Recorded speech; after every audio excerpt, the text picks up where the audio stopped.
Hola, buenas noches. Bienvenido a una tutoría más de lo que es el refuerzo académico impartido por ACICI, que va dirigido a los estudiantes que cursan la asignatura de la Escuela de Sistemas Informáticos de la Facultad de Ingeniería y Arquitectura de la Universidad de El Salvador.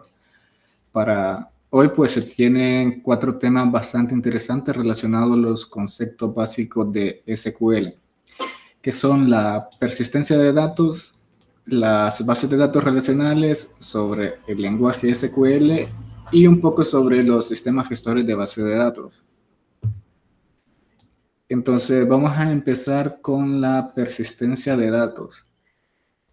Y bueno, la persistencia de datos en el contexto, pues, de base de datos hace referencia a la permanencia o prácticamente almacenar la información por periodos largos, de tal forma de que esto se pueda recuperar posteriormente. Esto de la persistencia también tiene diferentes contextos. Por ejemplo, cuando ustedes abren, digamos, el navegador, se crean archivos temporales. Entonces, estos son persistentes y comúnmente se le conoce como archivo basura. Pero en este caso, como estamos en base de datos, no, este tipo de persistencia como que no tiene mucha importancia. Entonces vamos a seguir con respecto al contexto de base de datos. Y bueno, aquí se tiene que existen diferentes formas para almacenar lo que es información. Y una está en memoria con instantáneas periódicas. Estas comúnmente son relacionadas cuando se tiene con caché. Entonces, el ejemplo más práctico es Oracle Coherence con Redis. Entonces, esto guarda informaciones periódicas, así como capturas, por decirlo así, capturas de pantallas periódicas de la información y la devuelve como de manera mucho más rápida, pero tienen como un límite de tiempo. Una vez cumplido ese límite de tiempo, si no se guarda en una base de datos que tenga como más duración la persistencia, pues se eliminan estos datos.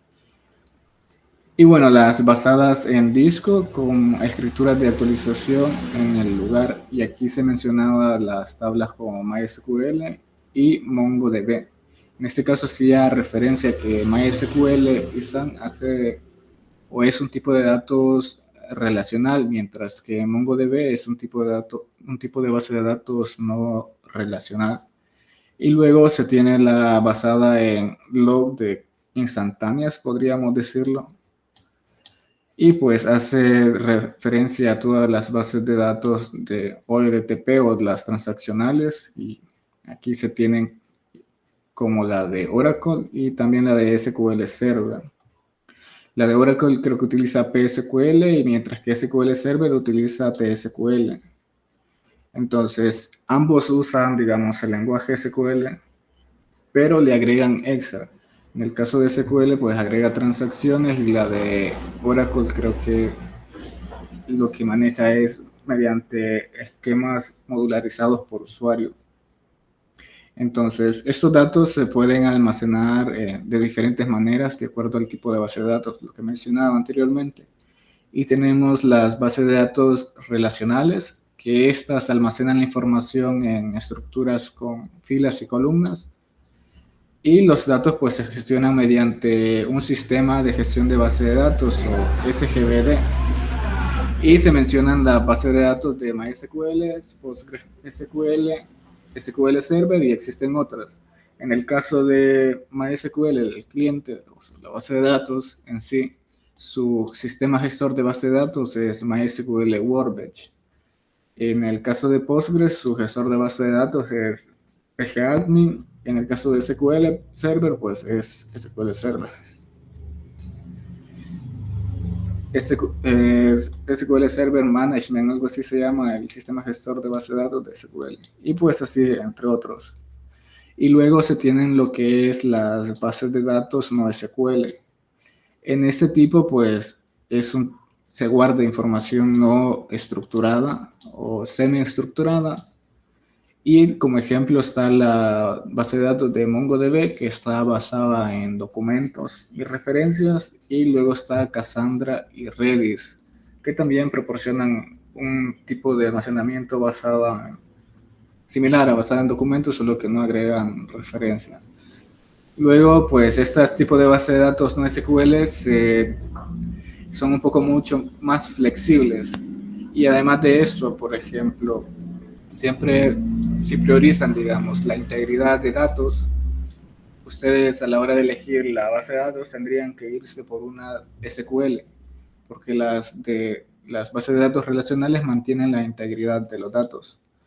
A diferencia de la de no SQL, si ustedes necesitan, digamos, rapidez en mostrar datos, en mostrar las consultas, pues lo ideal es irse a este tipo de datos, este tipo de base de datos no relacionales. Y bueno, ¿para qué nos funciona lo que es la persistencia de datos? La explicación es bastante simple. Entonces, menciono, por ejemplo, las memorias RAM. Cuando ustedes encienden su computadora, prácticamente el sistema operativo y cualquier otro programa se carga en la memoria RAM en tiempo de ejecución. Entonces, a medida ustedes utilizan X cantidad de aplicaciones, pues esta se va como llenando o, o eliminando los datos. Pero cuando se apaga el computador, prácticamente la memoria RAM queda vacía. Prácticamente se eliminan porque es un tipo de memoria que no es persistente. Lo podemos ver de esa forma. Y luego, para un ejemplo práctico, se mencionaba un ERP para veterinarias. Entonces, los ERP son los sistemas empresariales, los sistemas de planificación de recursos empresariales. Y esto, pues, agregan módulos financieros, módulos de recursos humanos, entre otros, dependiendo el tipo de ERP que sea. Pero el principal es, digamos, el financiero. Este siempre debe ir en un ERP. Y aquí, como mínimo, se debería de poder guardar lo que son asientos contables, productos, pedidos, facturas, proveedores, clientes y así, entre otras tablas que estarían interrelacionados en este módulo financiero. Y bueno, si los datos no fueran persistentes, digamos, si ustedes colgarían el servidor mientras esté encendido, pues los datos los va a mostrar y los va a ir guardar de forma estática, por decirlo así, sin guardarlos en memoria física. Y si se apagara, se reiniciara el servidor o existiera un corto de energía, lo que ocurriría es que al apagarse la máquina, pues se perdería toda esa información. Y bueno, por eso es que es importante este concepto de persistencia de datos en lo que es la base de datos, porque lo que hace es permitir guardar la información en una parte física y luego se pueden ser recuperados para hacer su lectura y pues sus respectivos análisis. Como siguiente tema, pues se tiene lo que es las bases de datos relacionales. Siguiendo sobre los tipos de base de datos, pues vamos a hacer énfasis en las relacionales. Y esta se decía que organiza y almacena los datos en las tablas. Y estas pues están definidas con filas y columnas y además de eso están interrelacionadas. Y bueno, se basa en un modelo relacional y los datos se representan, digamos, sus relaciones de manera clara y estructurada. Entonces, en estos modelos relacionales, a las filas también se les va a conocer como registros y en otras ocasiones se les va a conocer como tuplas, pero hacen referencia pues a la misma fila, lo mismo fila de datos, por decirlo así. Y bueno, por los principios de atomicidad, una tabla de SQL, o sea, cada fila debería tener una clave primaria única que la identifica para poder, digamos, interrelacionarlas con otros y realizar consultas mucho más complejas. Y además de eso, las columnas se representan lo que son los atributos o las características de los datos.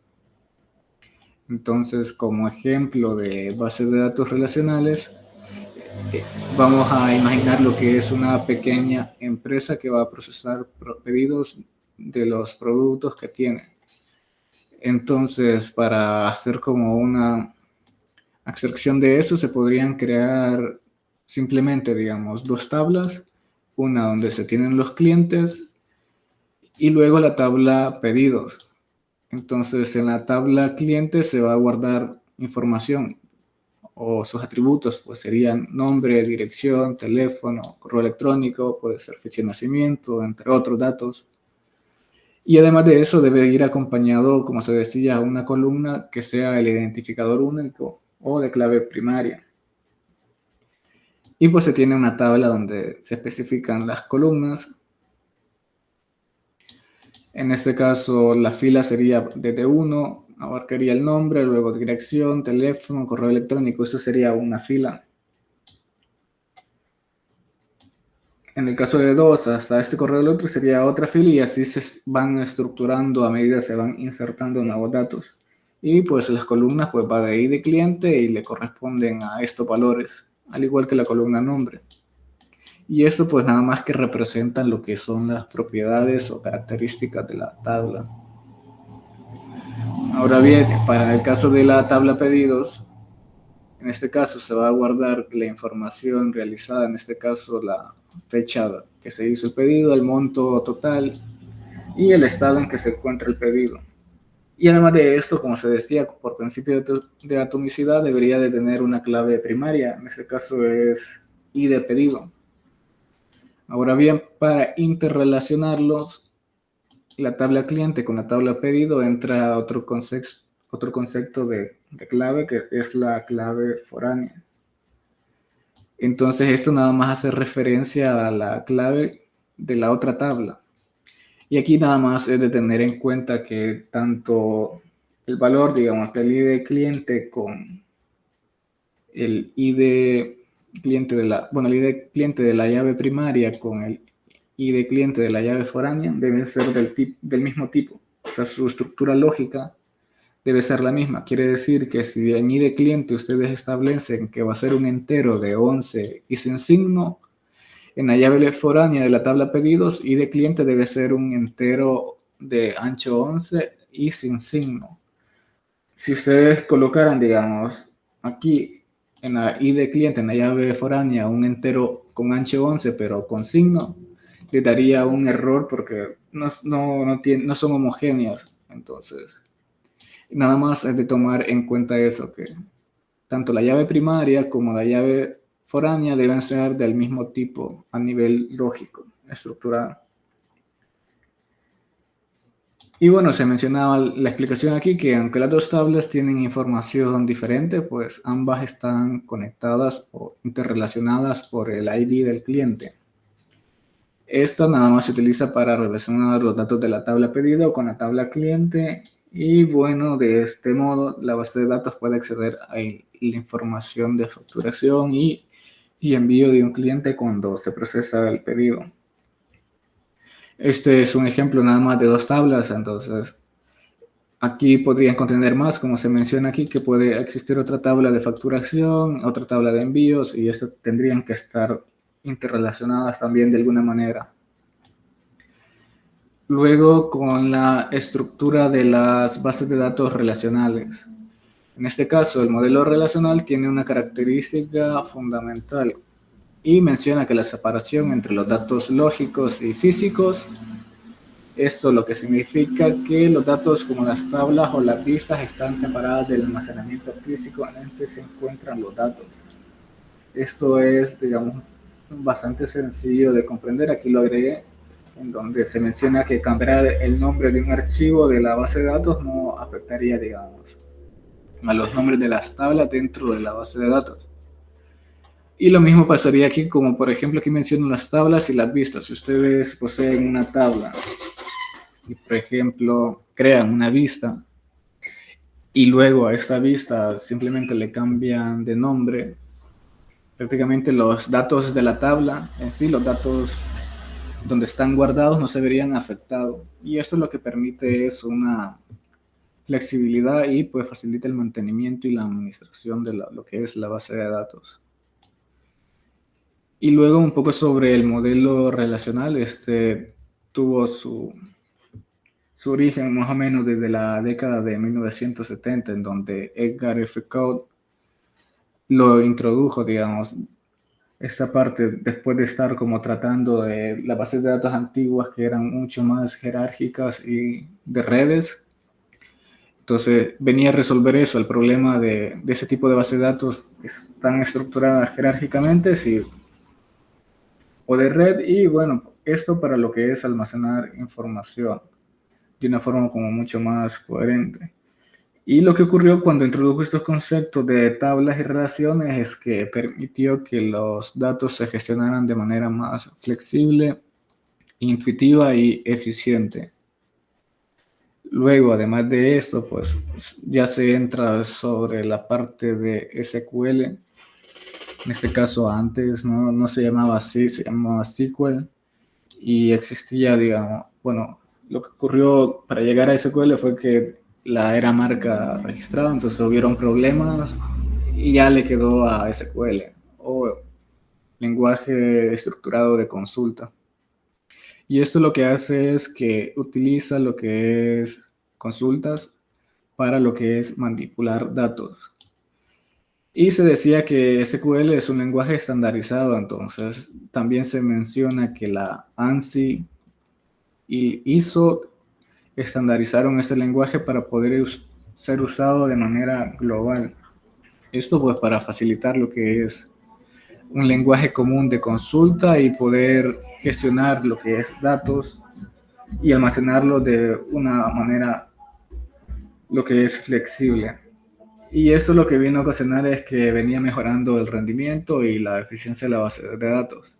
Esto también depende del tipo de sistema gestor de base de datos que ustedes elijan, pues va a ser, digamos, el rendimiento y la eficiencia que eso tenga. Luego se tiene también el beneficio del sistema de gestión de bases de datos. Se menciona que las bases de datos relacionadas han sido adoptadas por organizaciones de todos los tamaños debido a sus múltiples beneficios, entre los cuales están la facilidad de uso. Entonces las bases de datos relacionadas les permiten lo que es crear, modificar y consultar datos de una manera mucho más sencilla a través del lenguaje SQL o lenguaje de consulta estructurado. Además de eso, permite una escalabilidad y pues son capaces de manejar grandes volúmenes de datos y se pueden expandir a medida que se crecen las necesidades de la empresa. Aquí nada más hacer como énfasis en que si ustedes, digamos, tienen miles de millones de registros en una tabla y quieren hacer una consulta, dependiendo de cómo optimicen esa consulta, va a ser la rapidez en que dé estos datos. Si ustedes realizan, digamos, una sentencia SQL no optimizada, lo que va a ocurrir es que va a gastar más recursos y posiblemente ocurra un desbordamiento de memoria y pues el servidor se les caiga. Y luego también se tiene la integridad de los datos. Al ser un tipo de base de datos relacional, esto asegura que todos los datos estén de manera correcta y que sean consistentes a través de las reglas que se implementen con los índices. Y eso pues, además de eso, evita la duplicación de la información y garantiza lo que es la validez de los registros. También se tiene la parte de seguridad, que prácticamente como lo han implementado, por ejemplo, en el caso de Oracle, cómo gestiona, digamos, la base de datos, los esquemas, un usuario por esquema, entonces es como que mucho más seguro porque se tiene, digamos, como quién hizo la modificación y qué permisos tiene y hasta qué puede hacer.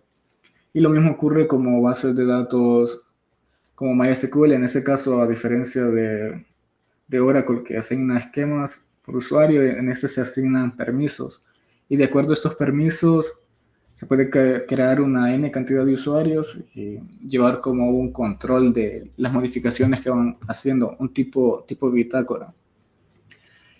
Y pues la normalización, pues esto prácticamente es una técnica que debe cumplir con las propiedades ASIC, o sea, de ahí viene prácticamente la parte de normalización y se utiliza para lo que es el diseño de bases de datos relacionales, para lo que es reducir redundancia de datos y mejorar la integridad.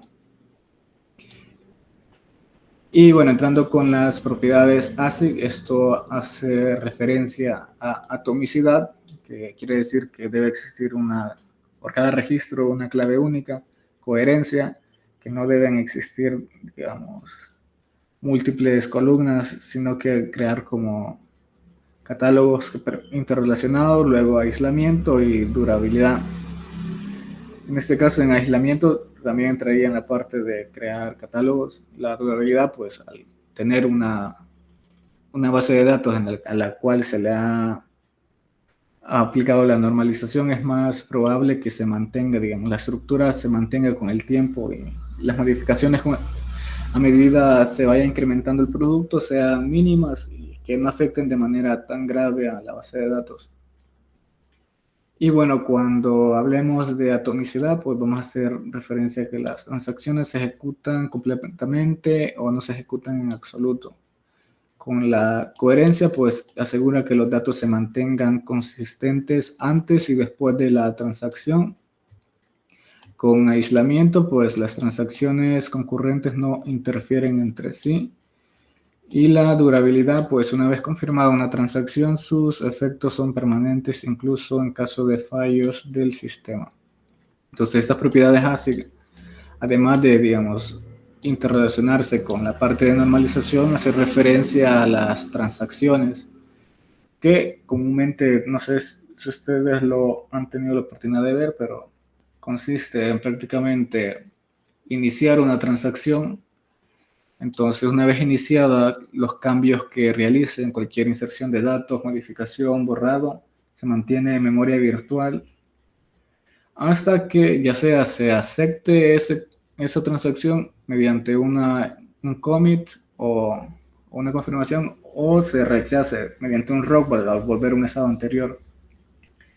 Y pues con aislamiento nada más indica que si ustedes realizan una transacción, pueden realizar varias en simultáneo y no tendrían, digamos, interferencia entre sí. No habría problema porque se ocurren de manera aislada. Y si una falla, pues una falló, pero las demás estarían correctas y eso no afectaría a lo que es los datos que se están guardando.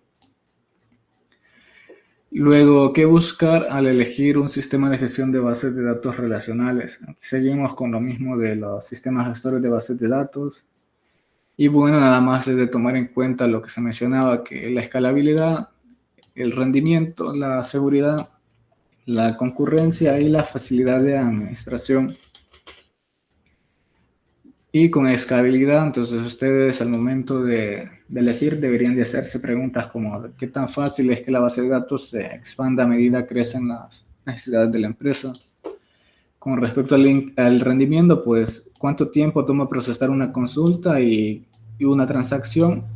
Con respecto a la seguridad, qué nivel de control se tiene sobre los accesos y permisos.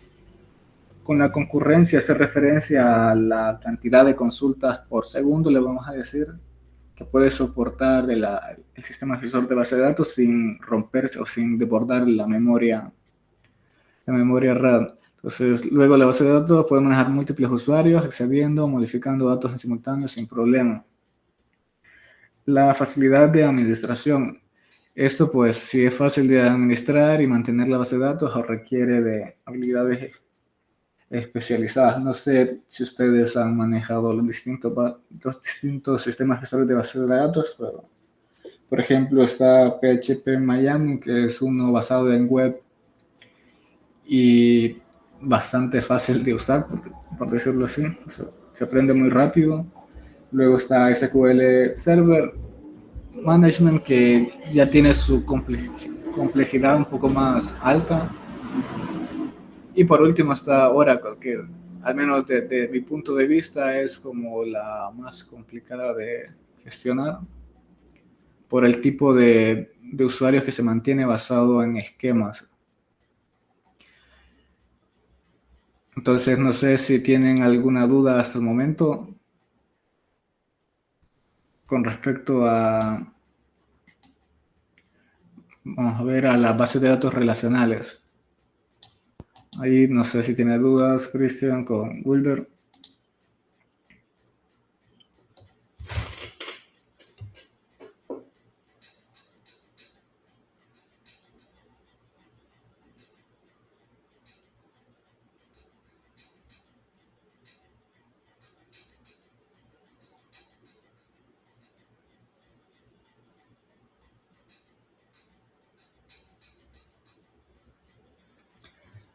Bueno, si no hay, pues vamos a seguir con la parte del lenguaje SQL.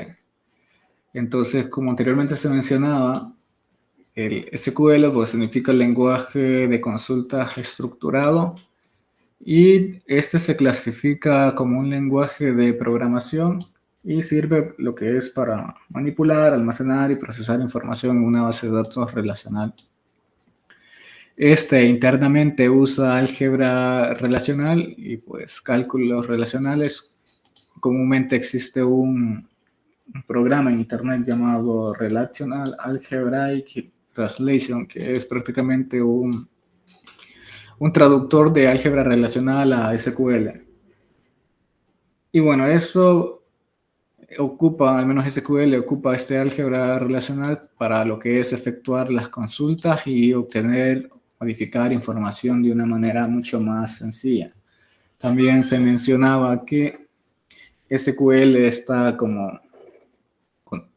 hecho prácticamente por ANSI, que es American National Standard Information, algo así, que se encarga de hacer el estándar, y también la ISO, que es la Organización Internacional de la Estandarización. Esta, pues, lo que es, se encarga de crear, digamos, la definición que va a tener SQL, cómo manipular los datos y cómo va a controlar esos datos relacionales.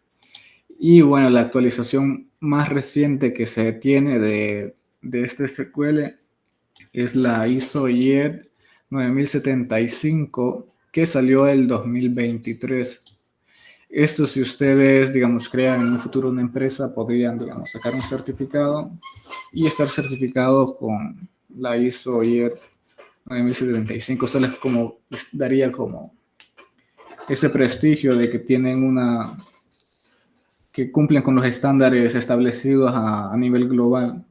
Entonces, siguiendo con SQL, pues este es un estándar para interactuar con la base de datos relacionales, hecho por la ANSI ISO, y está definido prácticamente, son 10 comandos básicos, y los ha organizado en categorías, en tres categorías, que son la DDL, Data Definition Language, las DML, la Data Manipulation Language, y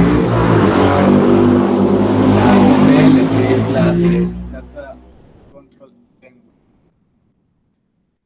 Entonces, a ustedes posiblemente, digamos, en un laboratorio les pregunte o cree una tabla y coloque el DDL. Si ustedes no saben que el DDL hace referencia a la parte donde ustedes crean la tabla, le asignan sus columnas, luego si la modifican, digamos, en un futuro, interrelacionan con otra tabla y crean los índices con alter, o eliminan en caso que existen, o borran los datos, pues prácticamente no sabrían, digamos, contestar esa pregunta. Entonces, una vez conociendo eso, ya simplemente podrían ustedes crear la base de datos.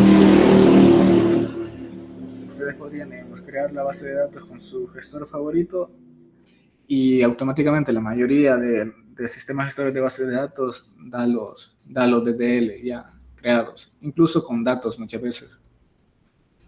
Y bueno, con DDL o lenguaje de definición de datos hace referencia a los comandos que se van a utilizar para lo que es definir y modificar la estructura de la base de datos.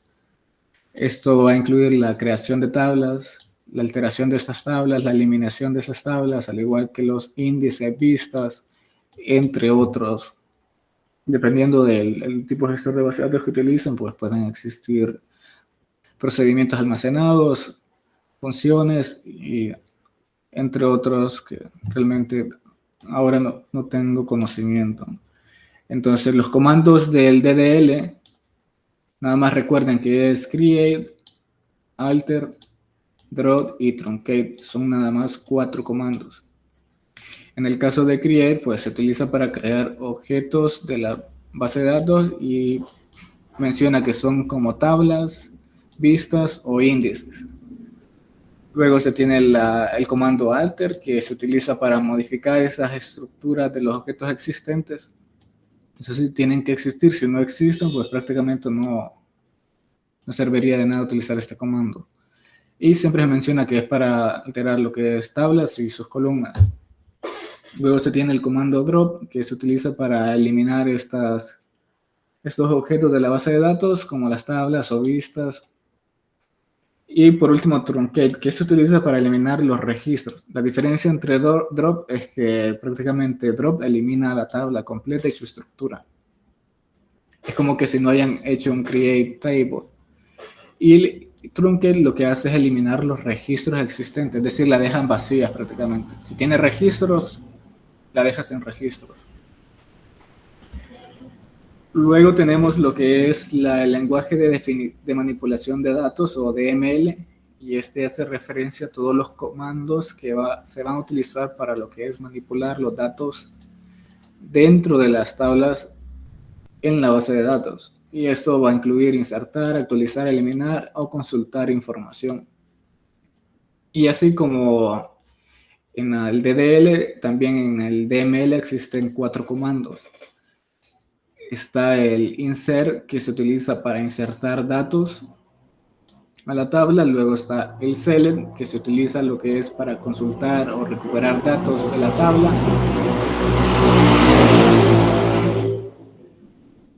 Luego se tiene el comando undet, que se utiliza para modificar los datos ya existentes. Y por último el delete, que se utiliza para eliminar registros en específicos.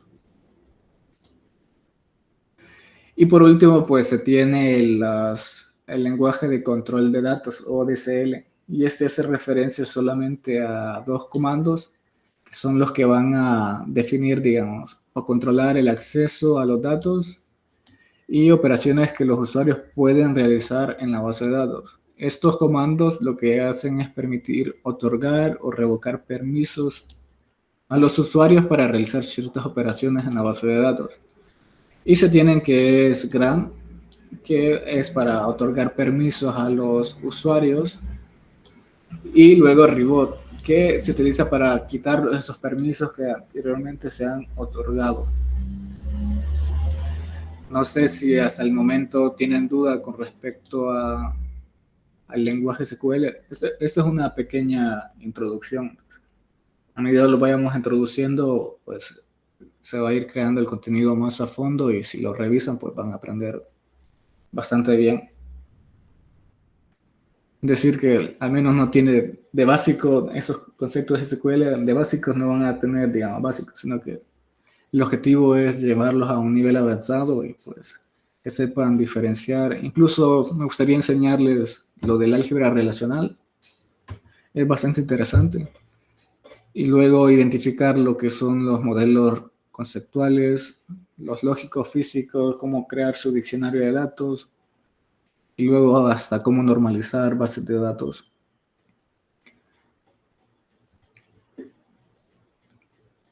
Si no hay duda, pues seguimos con el último tema, que es ya, digamos, finalizando la teoría y luego entrando un poco a la práctica.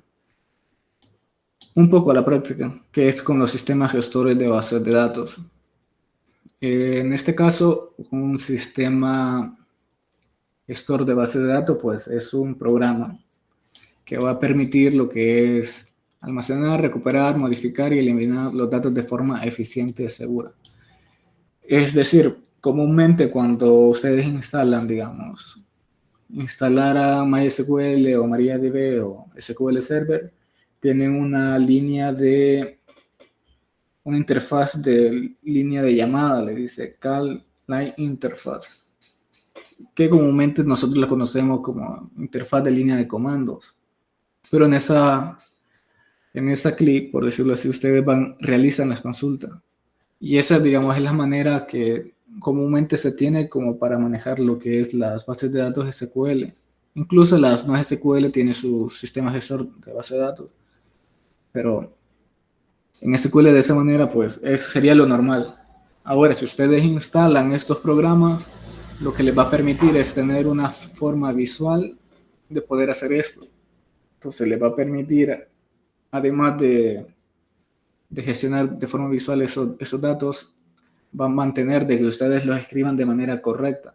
Es decir, si ustedes van a crear una tabla, posiblemente si ustedes van a ingresar un ancho que no soporta el tipo de datos, pues les va a decir un error o no se lo va a permitir ponerlo. Algo que si ustedes en la línea de comando o en la línea de llamada podrían dejarlo pasar y pues al darle enter le lanzaría el error y se preguntarían por qué este error.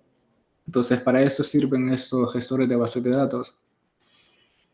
Y bueno, se menciona algunos que sirven para definición de datos, es decir, que permite crear y modificar estructuras.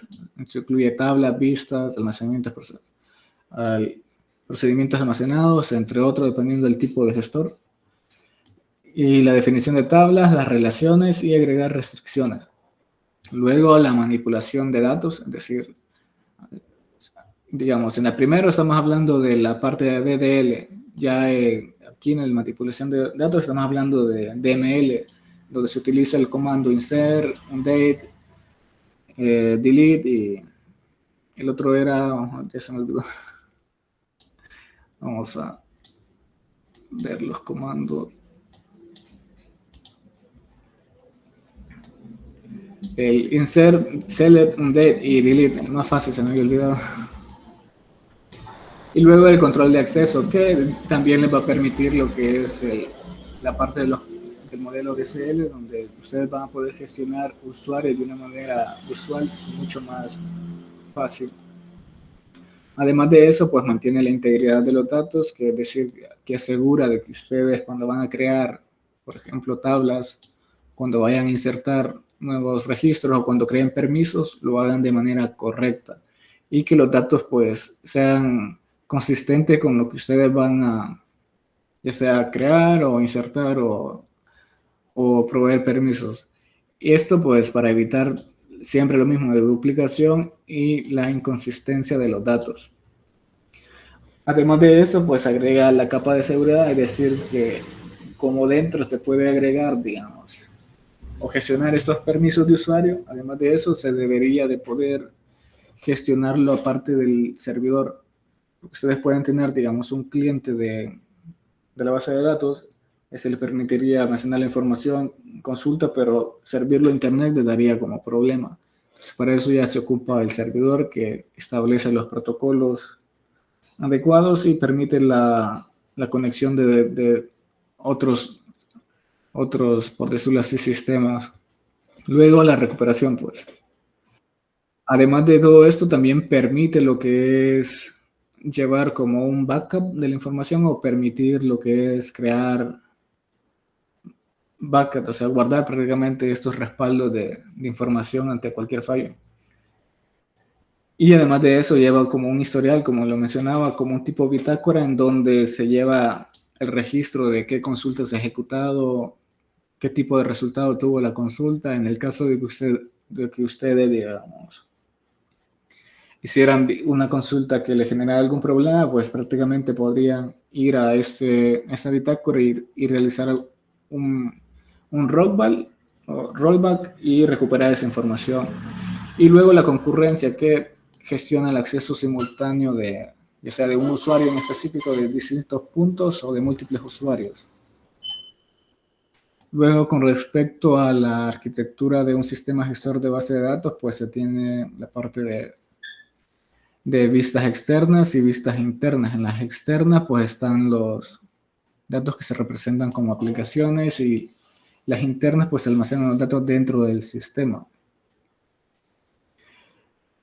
Esto creo, no estoy seguro, que hace referencia a cuando ustedes tienen, digamos, o acceden de manera local al cliente de la base de datos y cuando acceden de manera remota a ese servidor de la base de datos. Y luego, un sistema gestor de base de datos debe contar al menos con el archivo de datos donde se va a guardar la información y su diccionario de datos en donde se describe cada campo y longitud y pues sus metadatos prácticamente. Hace referencia a eso.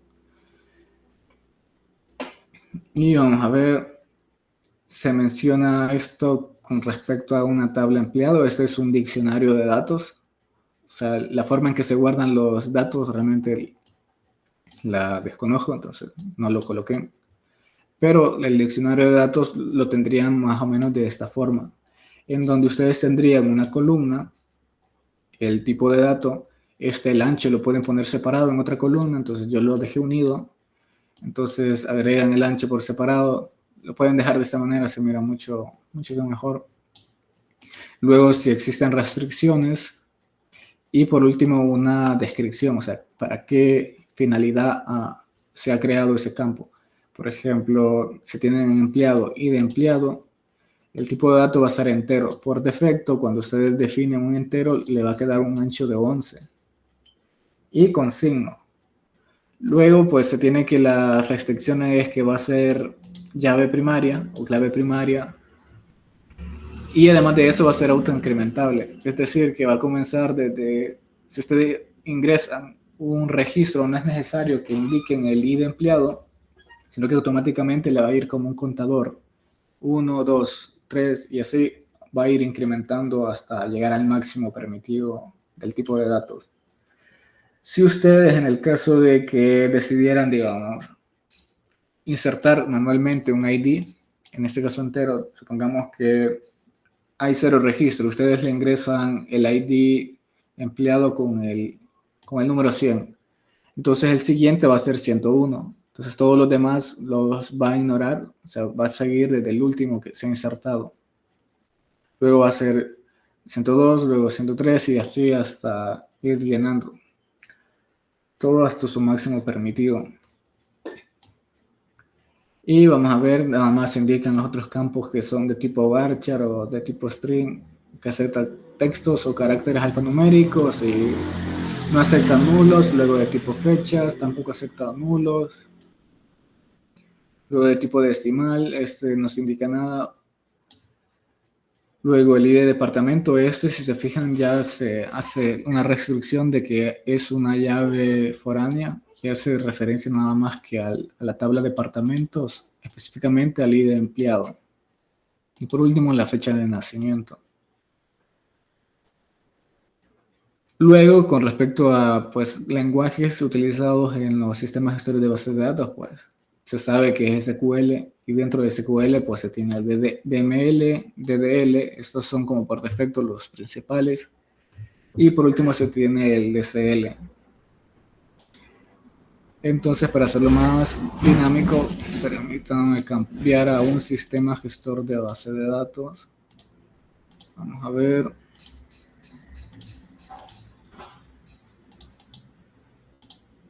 Vale, yo les voy a compartir lo que son el ejemplo de 3. Anteriormente ya había mencionado lo de PHP MyAdmin, entonces aquí se accede de esta manera. Vamos a ver, PHP MyAdmin.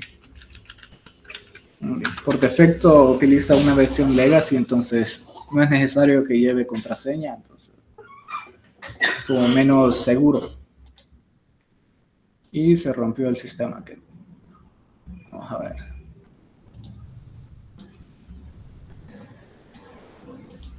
Y ya estuvo.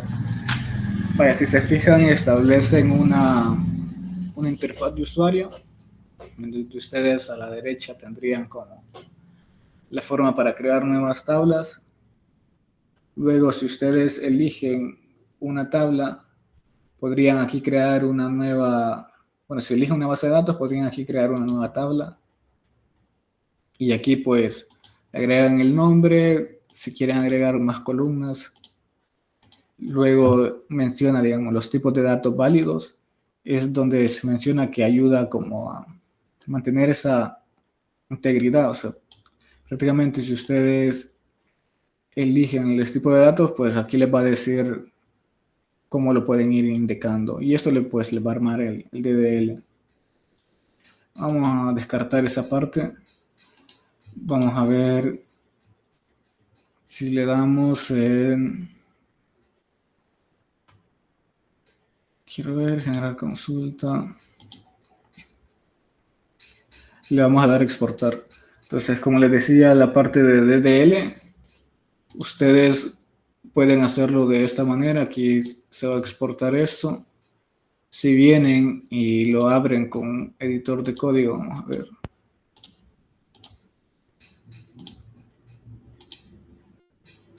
A ver dónde quedó guardado.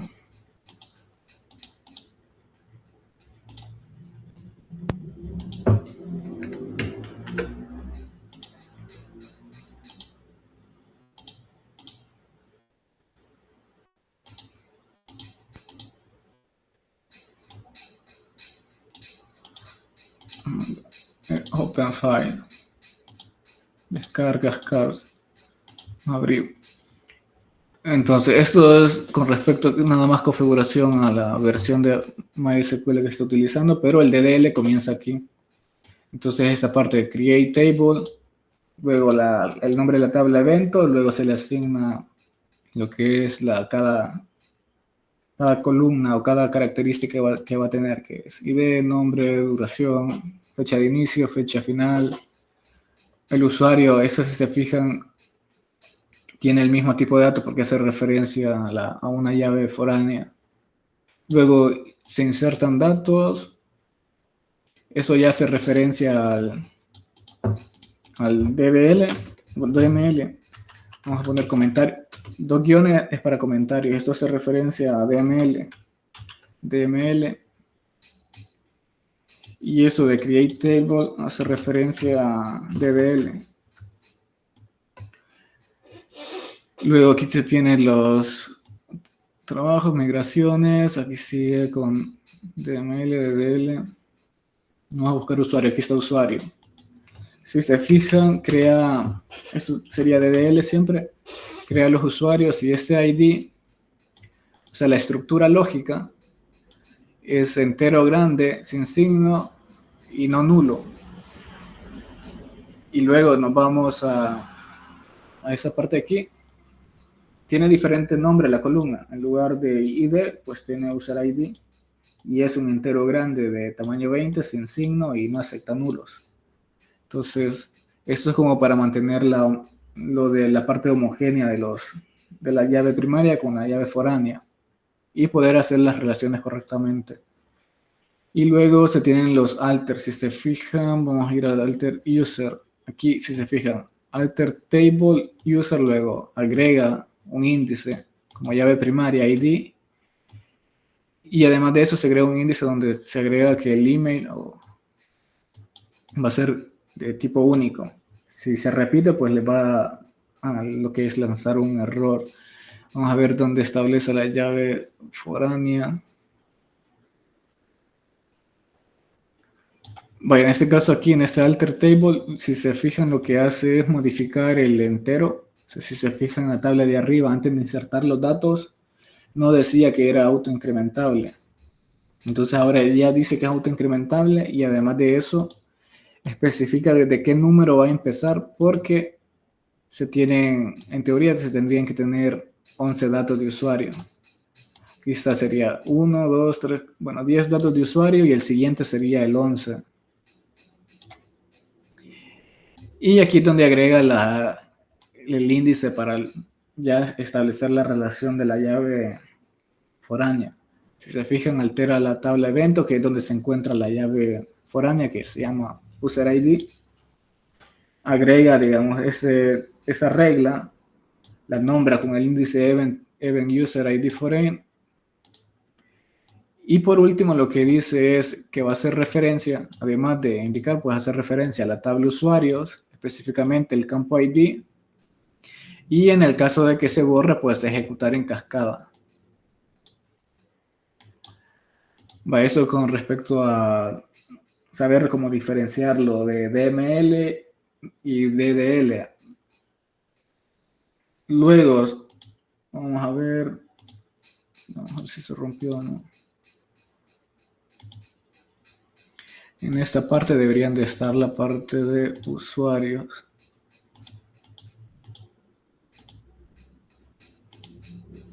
Pero creo que al final se encuentran en esto, ¿no? La verdad no estoy muy seguro dónde están esta parte de...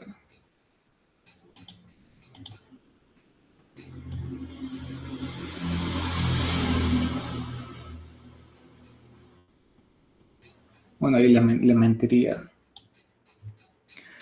Pero para seguir con lo siguiente, pues el siguiente gestor de base de datos es MySQL Workbench. Si se fijan, siempre la misma estructura es una aplicación.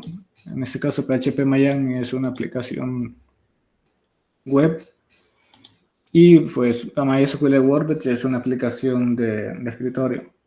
Entonces aquí ustedes pueden establecer distintas conexiones. Entonces yo tengo la actual, que es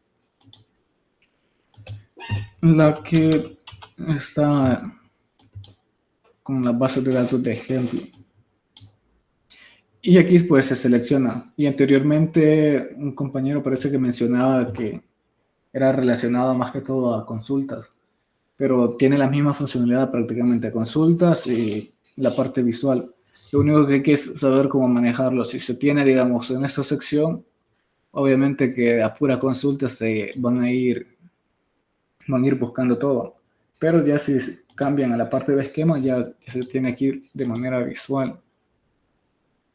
Lo que es, en este caso se tiene tablas, se pueden crear vistas, además de vistas se pueden crear procedimientos almacenados y funciones. Y esto, además de eso, agregan opciones, digamos, como accesos rápidos para hacer consultas de manera sencilla. Esa, digamos, es como el select más tranquilo, pero ustedes podrían, vamos a ver, en lugar de, vamos a ejecutar un date, por ejemplo, un date, vamos a ver, Sakina actor, no recuerdo si era así, set,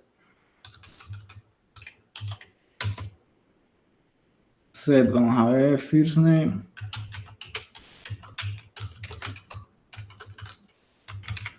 igual a, vamos a poner Chris, where, actor,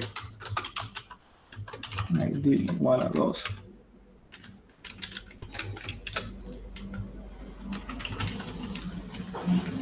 Y si ustedes pues ejecutan la consulta, aquí dice en el historial, que es donde les digo que se va creando esa bitácora, dice que se ha ejecutado esa consulta, luego que ha afectado una fila y que una fila ha cambiado y que no existe ninguna advertencia, y además de que el tiempo en que se ejecutó fue de 0.015 segundos. Ahora, si nos vamos a ejecutar ese del actor, vamos a ver, aquí ya se tiene que el campo ha cambiado. Vamos a buscar otro donde se podríamos eliminar. Category. Vamos a ver si eliminamos uno de category.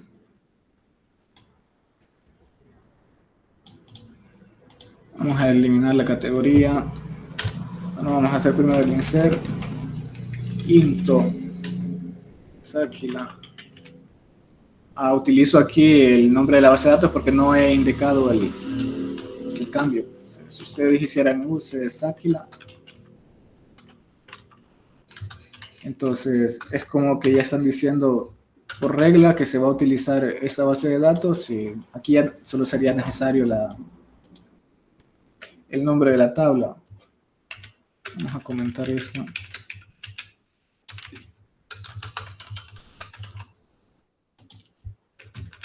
Nombre de la tabla, vamos a ver.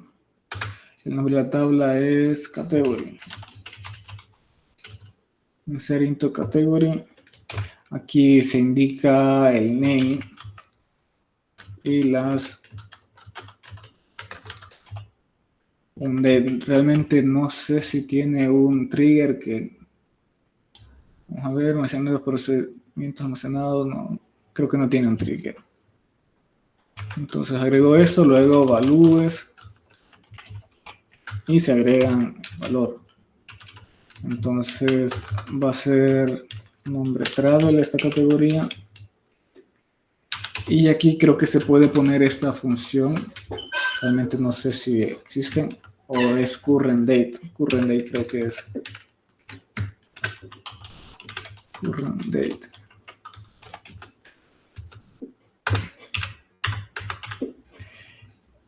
Y de esta manera, digamos, antes de eso vamos a eliminarlo. Va a ser delete, no recuerdo si era from, vamos al delete category, where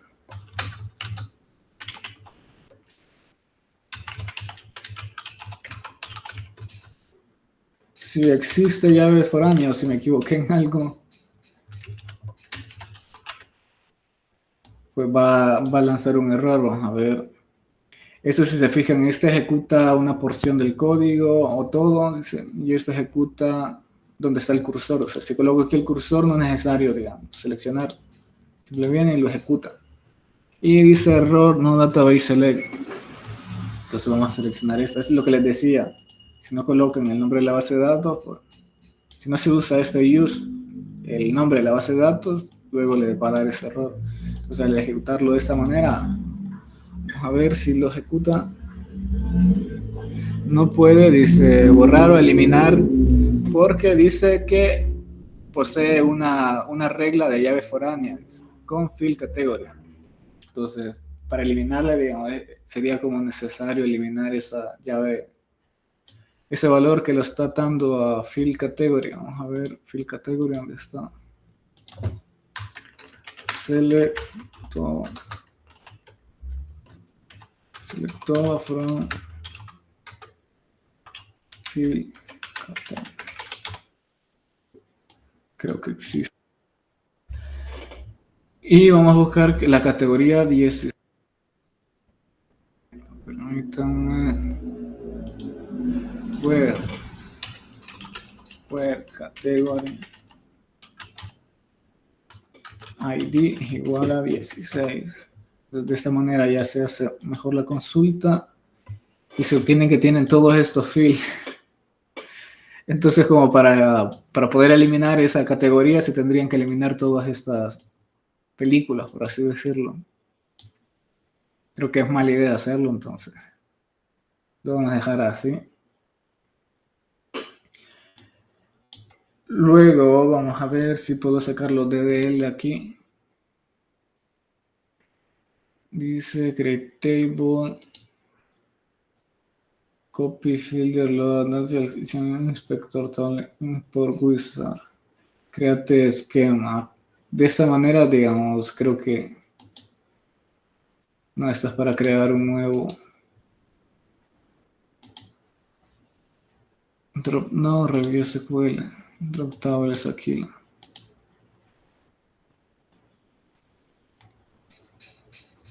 Diablo, la borré. No hagan eso, chicos. Bueno, vamos siguiendo con otro gestor. Vamos a seguir con otro gestor. El último, el que les quería enseñar, es el Deliver. Entonces, en eso ustedes crean esas conexiones. Entonces, funciona tal cual como esos otros. Tienen una vista donde ustedes pueden hacer todas esas gestiones. Pero además posee, digamos, la forma de conectar. Actualmente estaba conectado a este, pero creo que no sé si me va a dar error porque la borré la base de datos, entonces se va a eliminar. Para agregar, pues uno se le agrega aquí a nueva conexión y aquí eligen su cliente. En este caso es MySQL, entonces elegimos este. Aquí nos va a pedir, y pues el server es localhost. Vamos a ver, vamos a nada más ingresar para ver la otra base de datos de las que tengo, que parece que era Word. Entonces coloco la base de datos Word, le agrego el usuario root. En este caso, como tengo diferentes clientes de base, bueno, servidores de bases de datos, lo que hago es como ponerlos en puertos distintos. MySQL está en el puerto 3007, entonces solo le cambio eso. Luego vamos a ver si hay una prueba de conexión. Probar conexión. Y dice conectado en 16 milisegundos, entonces le puede dar finalizar. Y pues aquí le cargaría prácticamente toda la información. Tal cual como en MySQL, donde tienen la base de datos, tienen sus tablas. pueden hacer columnas, bueno, pueden hacer como estos accesos rápidos para filtrar información en la tabla. Y pues de esta manera es que funcionan los gestores de bases de datos. Vamos a hacer una conexión a, en este caso, MariaDB. PHP Miami ocupa MariaDB, bueno, Chan ocupa MariaDB. El localhost, este sí es el puerto 6, la base de datos era CARS. Como utiliza una parte legacy, entonces no utiliza contraseña, entonces al probar conexión, aquí va a decir que, como les decía, que dependiendo del gestor, bueno, del servidor de base de datos que ustedes elijan, les va a pedir descargar esos drivers. Entonces ustedes solo lo descargan y una vez, no dio error, dice conexión ha sido rechazada por GetSock Option. Vamos a ver.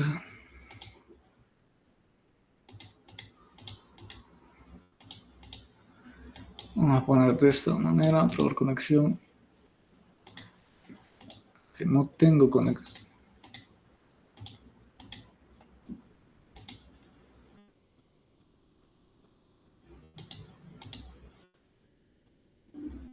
Driver property.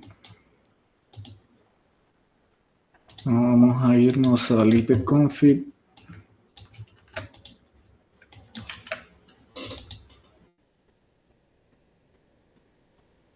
Detalle dice, solo falta una, fue rechazado.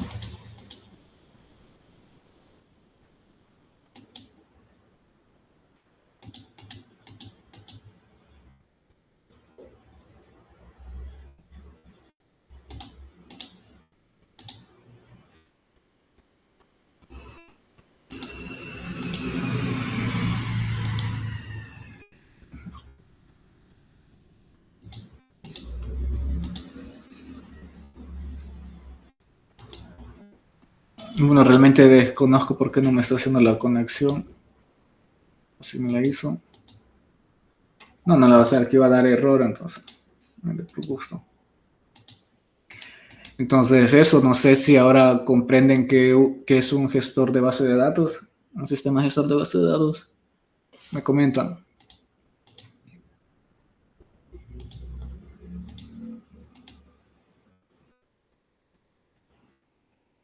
¿Todo bien? Va, genial. Me alegra que ya comprendan esa parte. De ahí, entonces, si no hay duda, pues voy a finalizar la grabación y luego comentar algo. Quiero ver dónde era.